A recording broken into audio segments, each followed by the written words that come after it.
C'est maintenant Reine Pratt que vous allez rencontrer. Et la bonne nouvelle, c'est que vous allez pouvoir poursuivre l'échange avec elle dans son livre, puisqu'elle écrit un livre, « Exploser le plafond, précis de féminisme à l'usage du monde de la culture ». Vous avez compris quel allait être le sujet de son intervention. Reine, bienvenue sur la scène d'Eblis. Merci. Viralité en tout genre. Mon premier rapport, publié en 2006 par le ministère de la Culture, a fait l'effet d'une bombe. Je ne représente plus aujourd'hui aucune organisation et je n'ai guère d'illusions sur l'avenir qu'il nous est demandé d'écrire.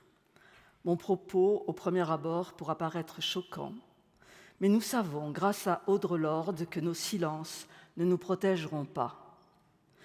L'expérience que nous a donné à vivre la diffusion mondiale du virus SARS-CoV-2 ne me semble pas avoir été un phénomène ponctuel que nous puissions vite oublier pour retrouver une vie normale et imaginer un avenir qui s'ancrerait dans un monde inchangé, celui du capitalisme industriel mondialisé, ancré dans le patriarcat et la colonialité.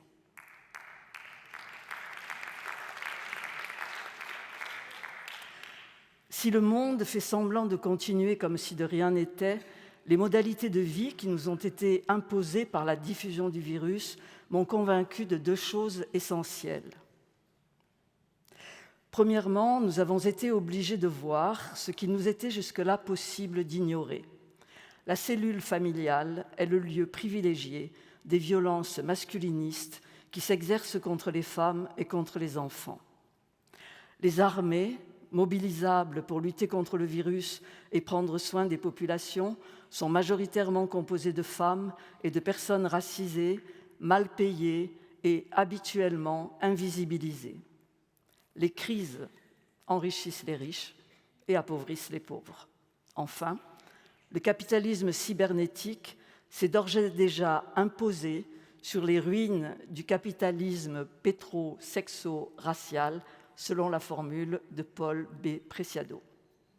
Deuxièmement, nous avons pris conscience de la possible réversibilité du monde dans lequel nous nous pensions contraintes de vivre.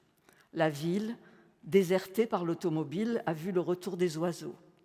Le rapport au travail s'est révélé transformable, non seulement pour les privilégiés admis au télétravail, mais aussi pour les cohortes de travailleuses asservies qui se sont échappées du carcan, mettant à nu d'un même mouvement la misère du salariat et la destruction du service public. Nos théâtres, dont on savait déjà, selon un titre du Monde de décembre 2019, qu'ils avaient mal à leurs ressources humaines, nos théâtres n'y ont pas échappé.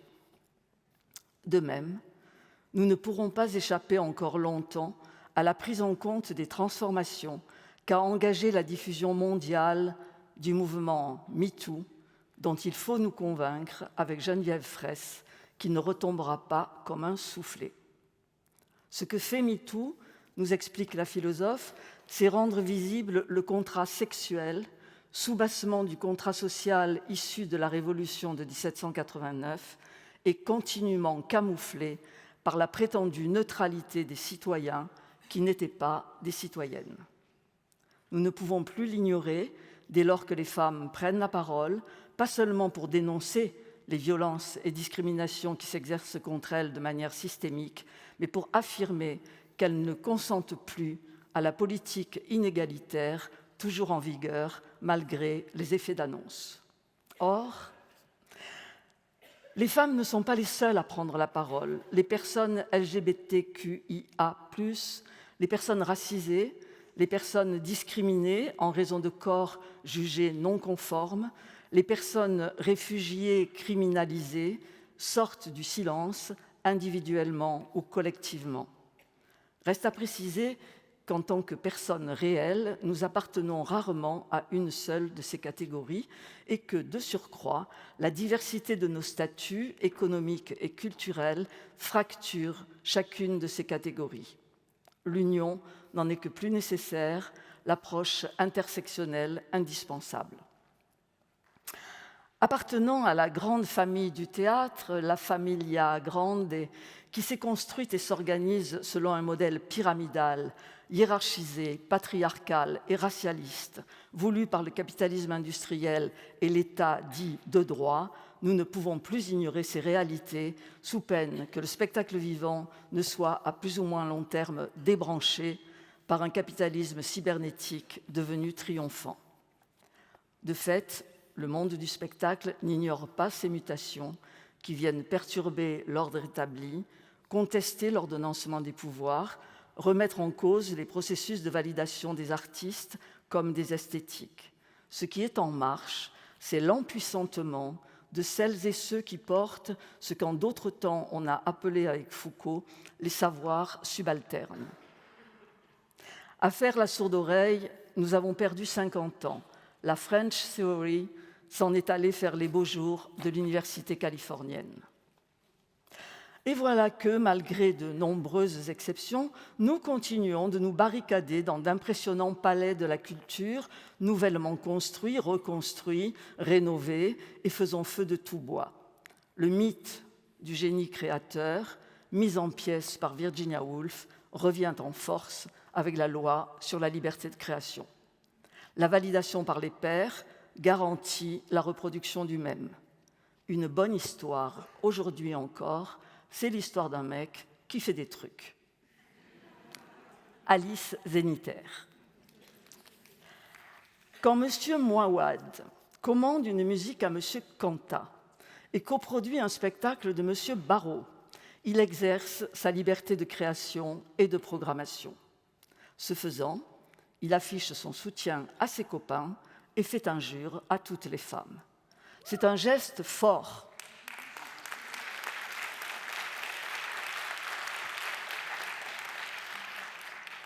C'est un geste fort de résistance au changement de la part d'un directeur de théâtre national.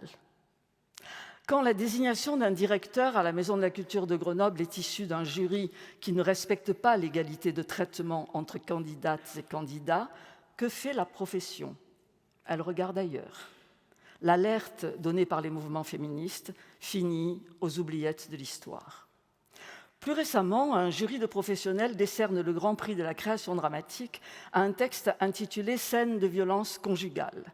L'auteur est un homme. Il se pose en allié, il a filé un texte pour MeToo Théâtre. Il en profite pour rafler le Grand Prix au nez et à la barbe de toutes les autrices qui n'auront pas été distinguées.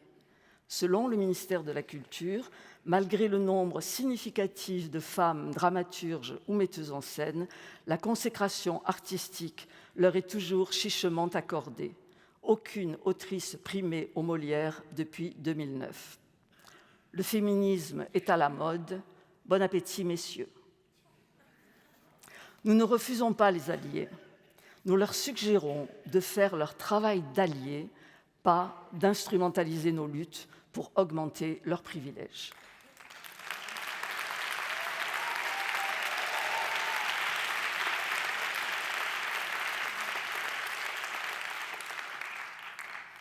Je voudrais que le théâtre soit gratuit et qu'il y en ait un dans chaque quartier. Delphine Seyrig, 1971. 50 ans plus tard, Jeanne Dillman, 23 quai du Commerce, 1080 Bruxelles, est élue meilleur film de tous les temps. L'avenir est déjà là. Wake up!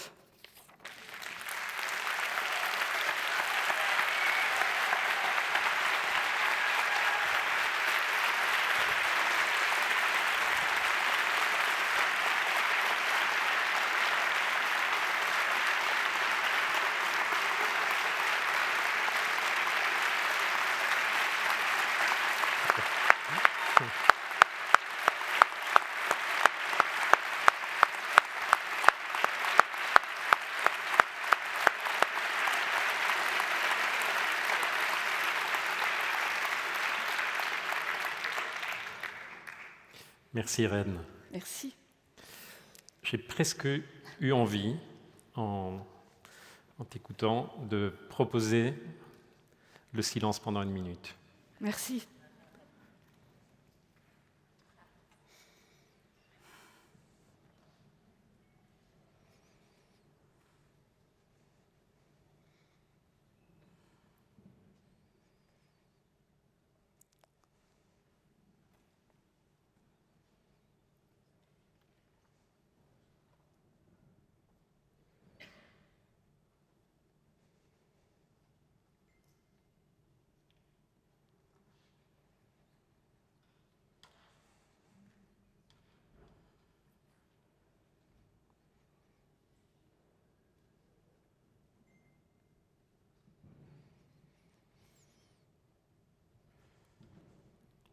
une minute par respect pour ce que tu as partagé avec nous, une minute d'espérance aussi pour qu'on ne perde pas à nouveau 50 années, et une minute pour se dire qu'est-ce que je peux faire en sortant de cette salle.